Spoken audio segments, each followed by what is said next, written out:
चलिए दोस्त, आज हम बात करने वाले हैं प्रमोद प्रेमी यादव जी के आने वाले नए गाने के बारे में। दोस्तों देखिए, प्रमोद प्रेमी यादव जी का वे म्यूजिक के यूट्यूब चैनल से एक नया गाना कल सुबह सुबह रिलीज होने जा रहा है। दोस्तों देखिए, इस गाने का नाम है बड़े बड़े आम।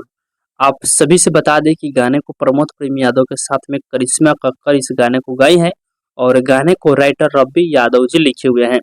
गाने में यदि म्यूजिक की बात किया जाए तो म्यूजिक बना है इस गाने में छोटू बंटी जी, जो कि इस गाना को कल सुबह 6:45 पर वेव म्यूजिक के यूट्यूब चैनल पे आप सबके बीच में डायरेक्ट वीडियो संग रिलीज किया जा रहा है।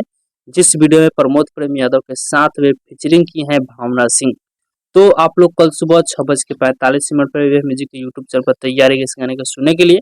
बाकी फिलहाल का ये अपडेट है, आप लोग इसके बारे में क्या कहना चाहते हैं कमेंट बॉक्स में बताइएगा। और इसी के साथ हम इस वीडियो को समाप्त करते हैं। अभी तक इस वीडियो को लाइक नहीं किया तो लाइक कर दीजिए और इस चैनल पर पहली बार आए हैं तो सब्सक्राइब भी कर लीजिएगा, क्योंकि इस समय पर भोजपुरी इंडस्ट्री के हर एक अपडेट सबसे पहले आप सभी को देखने और सुनने को मिलेगा।